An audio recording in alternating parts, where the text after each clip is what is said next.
Hello friends, last lecture में हमने NMR के कुछ बेसिक पॉइंट्स देखे थे। इस लेक्चर में हमको इसके कुछ इम्पोर्टेंट कंपोनेंट्स देखने हैं। उसमें nucleus, then external magnetic field and then EMR that is electromagnetic radiation के बारे में हमको डिटेल में पढ़ना है। तो इसका फर्स्ट कंपोनेंट है दैट इज़ न्यूक्लियस। अब ये न्यूक्लियस, अगर ये एक आधे एटम का न्यूक्लियस है, nucleus mainly contain a proton and the neutron, और जो इलेक्ट्रॉन है वो ये ऑर्बिट में प्रेजेंट रहता है। If suppose this one is the electron, तो हमने लास्ट लेक्चर में डिस्कस किया था कि ये इलेक्ट्रॉन स्पिन मोशन शो करता है, स्पिन होते रहता है आइदर क्लॉकवाइज और दी एंटी क्लॉकवाइज, जो भी डायरेक्शन हो इसकी। तो इससे क्या फ़र्क पड़ता है? अगर ये स्पिन मोशन शो करता है तो उसका कुछ ना कुछ एंगुलर मोमेंटम जरूर होगा। हमने देखा था कि ये इलेक्ट्रॉन का एंगुलर मोमेंटम जो है वो हमने लिखा था s of s plus 1 h upon 2 pi. Okay, ये पोर्शन अंडर रूट में और ये अंडर रूट के बाहर। तो यहाँ पे ये जो s जो है ये क्या है? हमने देखा था कि यहाँ का जो स्मॉल s है it is nothing but the spin quantum number of electron. ये इलेक्ट्रॉन का स्पिन क्वांटम नंबर शो करता है। हम ये रूल जो है ये न्यूक्लियस को भी अप्लाई करते हैं, क्योंकि हमको पता है न्यूक्लियस भी स्पिन करता है। और एनी स्पिनिंग ऑब्जेक्ट, जो ऑब्जेक्ट स्पिन करता है बट कोई भी ऑब्जेक्ट नहीं, ऑब्जेक्ट पे कोई ना कोई चार्ज चाहिए। जैसा ये इलेक्ट्रॉन पे नेगेटिव चार्ज है, तो ये न्यूक्लियस पे, अभी ये न्यूट्रॉन को छोड़ दीजिए, इस पे कोई भी चार्ज नहीं है, लेकिन ये जो प्रोटॉन है, प्रोटॉन पे पॉजिटिव चार्ज है, मतलब ये न्यूक्लियस पे पॉजिटिव चार्ज है। मतलब ये भी चार्ज पार्टिकल हो गया, ये भी चार्ज पार्टिकल हो गया। एनी चार्ज पार्टिकल जब मूव होता है या स्पिन होता है तो वो एक मैग्नेटिक फील्ड अपने अराउंड प्रोड्यूस करता है। तो जिस तरह से इसका इलेक्ट्रॉन का एंगुलर मोमेंटम हमने शो किया, उसी तरह इस न्यूक्लियस का भी हमको एंगुलर मोमेंटम शो करना है। तो इसका एंगुलर मोमेंटम क्या आएगा? इसका एंगुलर मोमेंटम आएगा I प्लस 1 h अपॉन 2 पाई। यहाँ पे इतना पोर्शन अंडर रूट में और ये अंडर रूट के बाहर। अभी यहाँ पे I क्या है? I is nothing but the spin quantum number of nucleus. यहाँ पे I जो है वो न्यूक्लियस का स्पिन क्वांटम नंबर है, और यहाँ पे S जो है वो spin quantum number of electron, मतलब यहाँ पे वो इलेक्ट्रॉन का स्पिन क्वांटम नंबर है। दोनों का मीनिंग सेम है, S का और I का मीनिंग सेम है, बट S कब लिखेंगे? जब इलेक्ट्रॉन का एंगुलर मोमेंटम हम लोग लिखते हैं तब, एंड जब न्यूक्लियस का एंगुलर मोमेंटम हम लोग लिखते हैं तब I से उसको डिनोट करना है। Okay, now the number of possible orientation अगर हमको निकालने हैं, मतलब यहाँ से तो पता चल रहा है हमको कि ये स्पिन हो रहा है या न्यूक्लियस स्पिन हो रहा है, बट ये स्पिन होने की इसकी डायरेक्शन क्या है? ये कौन से साइड में ओरिएंट करेगा? मतलब ये ऐसे डायरेक्शन में स्पिन होगा या ऐसे डायरेक्शन में स्पिन होगा, या उसकी जो भी डायरेक्शन है वो हम लोग कैसे निकालेंगे? उसके लिए number of possible orientation, that is number of possible orientation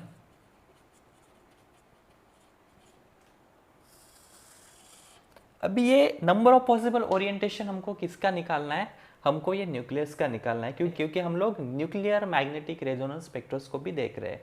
ठीक है, तो यहाँ पे नंबर ऑफ पॉसिबल ओरिएंटेशन निकालने के लिए 2I प्लस 1 ये फॉर्मूला हमको यूज करना है।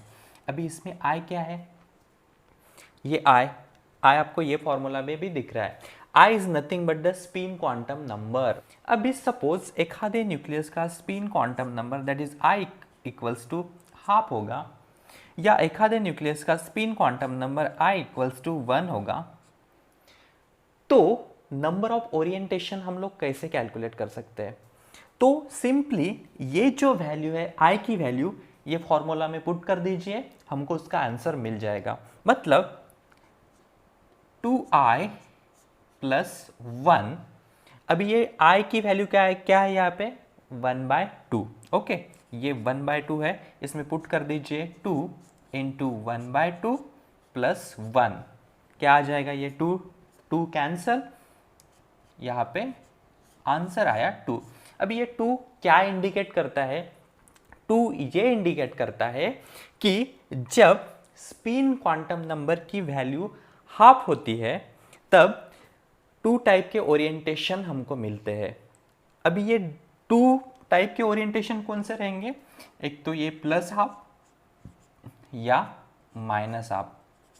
ओके, ये हो गए इसके ओरिएंटेशन, ये 2 है इसलिए ये 2 आया यहाँ पे। Okay, now if this spin quantum number is unity और 1, then calculate the number of orientations. अभी ये एक को ये फॉर्मूला में पुट कर दीजिए, यहाँ पे क्या आएगा 2I plus 1 equals to, I के जगह पे वो ये 1 पुट कर दीजिए, 2 इंटू 1 प्लस 1, यहाँ पे क्या आ रहा है 2 इंटू 1 2 प्लस 1 3। अभी ये 3 क्या इंडिकेट करेगा?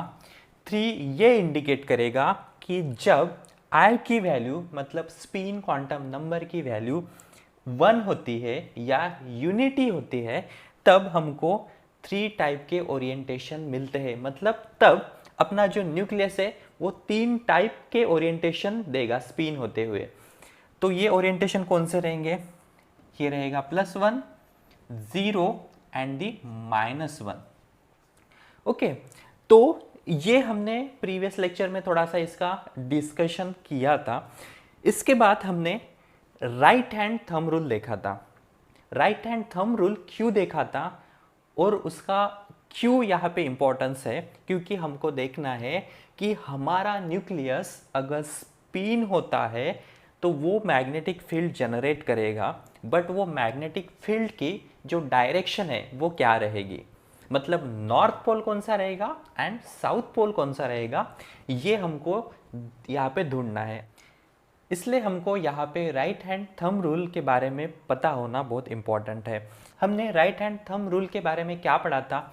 अगर स्पिनिंग न्यूक्लियाई की डायरेक्शन ये होती है, मतलब इस तरह से, ये जो मेरे फिंगर्स है ये राइट हैंड है, ये मेरे फिंगर्स है, अगर ये होती है तो मेरा जो थंब है ये जो है वो नॉर्थ डायरेक्शन शो करेगा और उसके अपोजिट में साउथ डायरेक्शन आ जाएगा।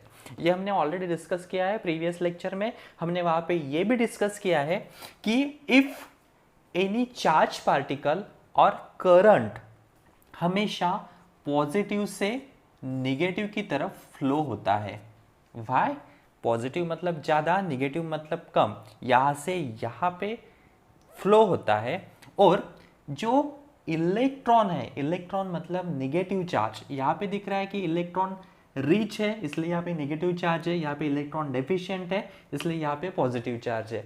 सो ज़्यादा इलेक्ट्रॉन से कम इलेक्ट्रॉन की तरफ इलेक्ट्रॉन फ्लो होता है, मतलब इलेक्ट्रॉन निगेटिव के तरफ से पॉजिटिव की तरफ फ्लो हो गए, और चार्ज पार्टिकल जो है या करंट है वो पॉजिटिव से होके निगेटिव की तरफ फ्लो होंगे। ओके, तो ये क्यों देखा था हमने? क्योंकि इससे हमको right hand thumb rule nucleus पे अप्लाई करना था। ये जो स्पिनिंग न्यूक्लियाई है उसने जो मैग्नेटिक फील्ड जनरेट की है उसका हमको नॉर्थ पोल और साउथ पोल पता करना था कि वो एग्जैक्टली कहाँ पे है। ओके, तो ये सब इस न्यूक्लियस पार्ट में हमने पढ़ा था। ओके, तो ये न्यूक्लियस पार्ट में हमको ये पता चल गया कि हमारा जो न्यूक्लियस है लाइक इलेक्ट्रॉन जैसे स्पिन होता है और वो खुद की मैग्नेटिक फील्ड जनरेट करता है। सेम उसी तरह हमारा न्यूक्लियस भी स्पिन होता है और खुद की मैग्नेटिक फील्ड जनरेट करता है, और ये मैग्नेटिक फील्ड की डायरेक्शन क्या रहेगी, according to the thumb rule. हमारा जो न्यूक्लियाई है वो इस डायरेक्शन में स्पिन होता है, तो ये जो अबाउ डायरेक्शन है it is nothing but the north direction.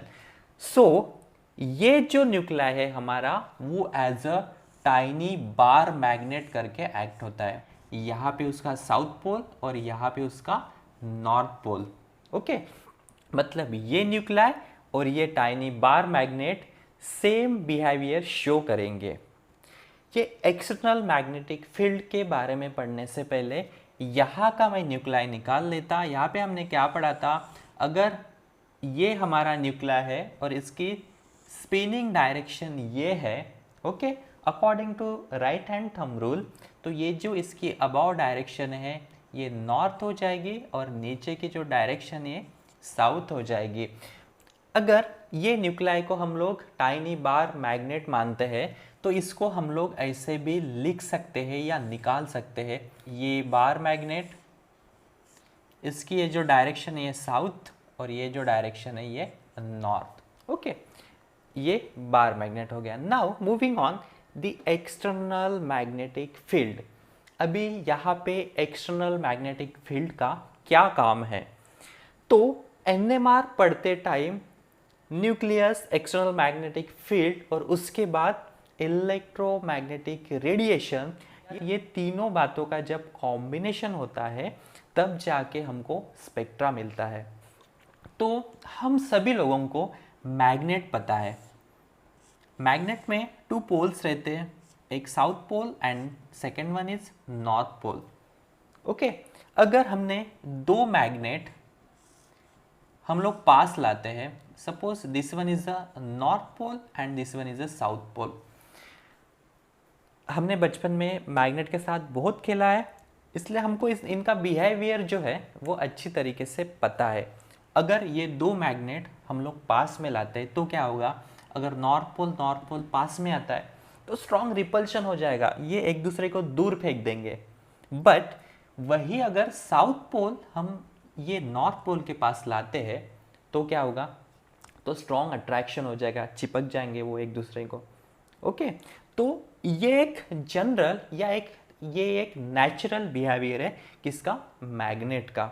Okay, तो इसको हमको ध्यान में रखना है कि मैग्नेट इस टाइप का बिहेवियर शो करता है क्योंकि एनएमआर मशीन में सेम यही होने वाला है। Okay, now moving on this external magnetic field. अभी ये एक्सटर्नल मैग्नेटिक फील्ड मतलब क्या, now this one is the external magnetic field which is provided by the NMR machine and it is denoted by H0। H0 मतलब ये external magnetic field, इसकी arrangement जो है वो NMR मशीन में already होती है। ये आइदर नॉर्थ डायरेक्शन प्रोवाइड करेगा या साउथ डायरेक्शन प्रोवाइड करेगा। ओके, NMR मशीन में सपोज यहाँ पे कुवेट है और इसमें हम अपना सैंपल डालते हैं, तो सैंपल के अंदर क्या होंगे, एटम्स होंगे और एटम के अंदर क्या होंगे, न्यूक्लियस होंगे। तो ऑलरेडी हमने ये न्यूक्लियस यहाँ पे निकाल लिया। ओके, अभी ये न्यूक्लियस यहाँ पे डालेंगे तो क्या होगा, ये न्यूक्लियस, इसकी स्पिनिंग डायरेक्शन ये है, ऊपर की डायरेक्शन यहाँ पे नॉर्थ है और नीचे की डायरेक्शन यहाँ पे साउथ है। ओके, जैसे ही हम ये मैग्नेटिक फील्ड ऑन करते हैं, एक्सटर्नल मैग्नेटिक फील्ड, तो क्या होगा, इमीडिएटली ये साउथ पोल और ये नॉर्थ पोल में अट्रैक्शन हो जाएगा। ओके, ये एक दूसरे की तरफ आ जाएंगे। ठीक है, तो जब इनके बीच में ये अट्रैक्शन होगा तो उनकी एनर्जी जो है वो ऑब्वियसली ड्रॉप हो जाएगी या कम हो जाएगी। ओके, मतलब इसकी अगर हम एनर्जी लेवल शो करते हैं, ये अभी सिंपल न्यूक्लियाई है। ओके, अगर ये उनकी एनर्जी लेवल है तो ये एनर्जी लेवल ड्रॉप हो जाएगी यहाँ पे जैसे इन दोनों में अट्रैक्शन होता है तब। ओके, अगर एनर्जी कम होती है मतलब उसे हम लोग बोल सकते हैं कि स्टेबल स्टेट। स्टेबल स्टेट, ये स्टेबल हो जाएगा या ये स्टेबलाइज हो जाएगा। ओके मतलब ये जो स्टेज है it is called as a stable stage, okay, या स्टेबल स्टेट। तो यहाँ पे अट्रैक्शन हो रहा है तो यहाँ पे हम लोग लिख देते हैं कि अट्रैक्शन, और ये जो यहाँ पे सिनेरियो क्रिएट हुआ है it is called as a alpha state, and this one is a most stable state, okay, इसको हम अल्फा स्टेट भी बोलते हैं। तो यहाँ पर और लिख देता हूँ अल्फा स्टेट, ओके। मतलब यहाँ पे ये जो सिनेरियो क्रिएट हुआ है, एनएमआर मशीन ने नॉर्थ डायरेक्शन प्रोवाइड की, हमने हमारा न्यूक्लियस एनएमआर मशीन में डाल दिया, जैसे ही हमने मैग्नेटिक फील्ड ऑन किए तब ये जो south pole of our nuclei और our tiny bar magnet attracts towards this north pole. North pole कहाँ से आया? Which is provided by the NMR machine, okay. तो ये जो सिनेरियो है इसमें ये मोस्ट स्टेबलाइज्ड सिनेरियो है, और इसमें जो एनर्जी लेवल है न्यूक्लियाई की वो ड्रॉप हो जाती है, कम हो जाती है। बट हमको क्या करना है, ये जो न्यूक्लियाई है इसको फ्लिप करना है, मतलब पलटाना है। नॉर्थ की तरफ नॉर्थ आना चाहिए और ये साउथ जो है वो अपोजिट डायरेक्शन में जाना चाहिए। मतलब हमको कैसा सिनेरियो चाहिए, हमको अगर ये नॉर्थ डायरेक्शन है एनएमआर मशीन की तो इसको पलटा दीजिए, मतलब ये नॉर्थ डायरेक्शन ऐसी चाहिए और ये साउथ डायरेक्शन, ओके। तो ये कंडीशन हमको क्यों चाहिए? क्योंकि जब ये न्यूक्लियाई फ्लिप करेगा it is called as a flipping. Flipping मतलब 180 डिग्री रोटेट करना, ओके। जैसे फ्लिप कवर होता है ना मोबाइल का, उसी टाइप से इसको फ्लिप करना, ओके, मतलब 180 डिग्री रोटेट करना। तो हमको ये सिनेरियो चाहिए, मतलब नॉर्थ की तरफ नॉर्थ, ओके, और साउथ अपोजिट साइड में। तो ये सिनेरियो हमको क्यों चाहिए? क्योंकि जब ये सिनेरियो क्रिएट होगा तभी हमारी एनएमआर मशीन जो है वो सिग्नल शो करेगा। क्यों सिग्नल शो करेगा? क्योंकि यहाँ पे रेजोनेंस कंडीशन आएगी, और रेजोनेंस कंडीशन जब आएगी तभी हमारी एनएमआर मशीन सिग्नल शो करेगा। अभी ये रेजोनेंस कंडीशन क्या होती है, कब आएगी, ये हम लोग थोड़ी देर बाद देखने वाले हैं। तो फिलहाल ये जो स्टेट है, इज इट पॉसिबल? ये पॉसिबल लग रही है, क्योंकि हम लोग अगर दो मैग्नेट्स लेते हैं हमारे हाथ में और उसके जो सेम पोल है अगर पास में लाते हैं तो बहुत ताकत लगानी पड़ती है, वो चिपकते नहीं, दूर फेंक देते हैं। मतलब ये मोर एनर्जेटिक स्टेज है, मतलब ये अनस्टेबल स्टेज है, इसको बोल सकते हैं अनस्टेबल। और मोर एनर्जेटिक, इसमें एनर्जी बढ़ जाती है, तो इसको हम लिख सकते हैं, अगर ये न्यूक्लियाई की एनर्जी है, ये एनर्जी स्टेट ऑफ न्यूक्लियाई, तो इसकी एनर्जी सडनली बढ़ जाती है और ये अनस्टेबल हो जाता है, अनस्टेबल। सो यू कैन से इट इज अ रिपल्शन। यहाँ पे रिपल्शन हो रहा है, यहाँ पे अट्रैक्शन हो रहा था, यहाँ पे रिपल्शन हो रहा है। और ये जो सिनेरियो है इसको बोलते हैं बीटा स्टेट, ओके। मैं यहाँ पर भी बीटा स्टेट लिख देता हूँ। मतलब हमारा एम क्या है, we have to rotate this nuclei from this alpha state to the beta state. जब ये रोटेशन कंप्लीट होगा तब हमको रेजोनेंस कंडीशन मिलेगी और हमारा एनएमआर मशीन जो है वो सिग्नल शो करेगी।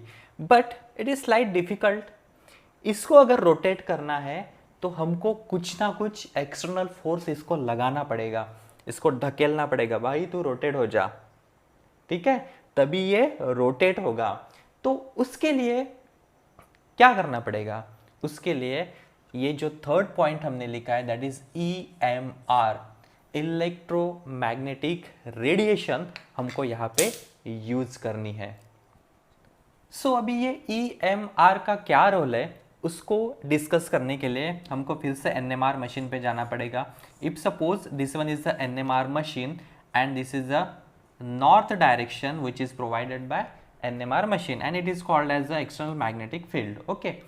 यहाँ पे हम लोग हमारा जो न्यूक्लियस है वो रख देते हैं, हमारे न्यूक्लियस की ये नॉर्थ डायरेक्शन है, ये स्पिनिंग डायरेक्शन और ये साउथ डायरेक्शन। ओके, जैसे हम ये एनएमआर मशीन या एक्सटर्नल मैग्नेटिक फील्ड जो है वो शुरू करते हैं, वैसे ही क्या हो जाएगा, ये साउथ और नॉर्थ में अट्रैक्शन हो जाएगा and this is called as a alpha state. Okay, but ये अल्फा स्टेट को हमको बीटा स्टेट में कन्वर्ट करना है, मतलब इसको फ्लिप करना है। उसके लिए हमको EMR that is electromagnetic radiation की जरूरत पड़ती है। यहाँ पे जब हम ये जो EMR है या इलेक्ट्रोमैग्नेटिक रेडिएशन है, जब इस पे डालते हैं तो इसका फ्लिपिंग होना चालू हो जाता है, ये स्लाइटली फ्लिप होते जाता है और एक टाइम ऐसे आता है कि ये पूरे के पूरा रोटेट हो जाता है, मतलब नॉर्थ की जगह पे साउथ आ जाता और साउथ की जगह पे नॉर्थ पोल आ जाता। इस कंडीशन को हम लोग बोलेंगे बीटा पोजीशन या बीटा स्टेट। तब जाके हमारी एनएमआर मशीन जो है वो सिग्नल शो करेगी। बट यहाँ पे प्रॉब्लम ये है कि ये EMR जो हम लोग यहाँ पे यूज कर रहे हैं वो कौन सा EMR यूज कर रहे हैं, मतलब यहाँ पे हमारे पास इलेक्ट्रोमैग्नेटिक रेडिएशन का एक बहुत बड़ा स्पेक्ट्रम है, starting from this radio waves. Okay, हम लोग यहाँ से कम फ्रीक्वेंसी से लेके इधर ज़्यादा फ्रीक्वेंसी की तरफ मूव हो रहे हैं। ओके, इधर की फ्रीक्वेंसी कम, इधर की फ्रीक्वेंसी ज़्यादा। अभी मैं यहाँ पे फ्रीक्वेंसी स्पेसिफाई नहीं करता क्योंकि उसके लिए बहुत ज़्यादा डिटेल में जाना पड़ेगा और लेक्चर बहुत बड़ा हो जाएगा। Okay, now starting from this radio waves, radio के बाद आता है माइक्रोवेव, माइक्रोवेव के बाद आता है IR, देन एक बड़ा सा स्पेक्ट्रम UV एंड विजिबल का। ओके, और उसके बाद एक्स रे एंड उसके बाद गामा रे। ओके, तो हम लोग बोल सकते हैं कि यहाँ से जब हम इधर साइड मूव होते हैं तो एनर्जी जो है या फ्रीक्वेंसी है वो बढ़ते जाती है, मतलब रेडियो वेव्स की फ्रीक्वेंसी बहुत ही कम है तो ये जो गामा रेज है इनकी फ्रीक्वेंसी बहुत ही ज़्यादा है and frequency always inverse proportional to the wavelength, मतलब ये रेडियो वेव्स की जो वेवलेंथ है वो बहुत ही बड़ी है। सभी के सभी इलेक्ट्रोमैग्नेटिक रेडिएशन है, तो हम लोग इसमें से कौन सी रेडिएशन यहाँ पे यूज़ करने वाले हैं, हम लोग यहाँ पे रेडियो वेव यूज़ करते हैं। अभी इसका एक बहुत ही स्ट्रॉन्ग रीज़न है, वो अगर रीज़न हम लोग यहाँ पे देख लेते हैं तो ये पूरा का पूरा NMR का प्रिंसिपल हमको समझ में आ जाएगा। सभी के सभी इलेक्ट्रोमैग्नेटिक रेडिएशंस है, इलेक्ट्रोमैग्नेटिक रेडिएशंस मतलब उसमें इलेक्ट्रिक कंपोनेंट है, मैग्नेटिक कंपोनेंट है। E stand for electric component, M stand for magnetic component, ये दोनों कंपोनेंट से इलेक्ट्रोमैग्नेटिक रेडिएशन बनी है।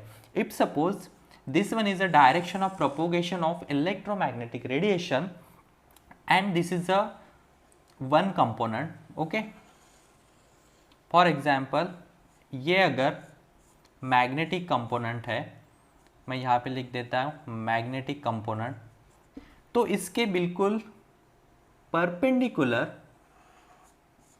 इलेक्ट्रिक कंपोनेंट रहता। ओके, आप सभी को ऐसे निकाल सकते हो।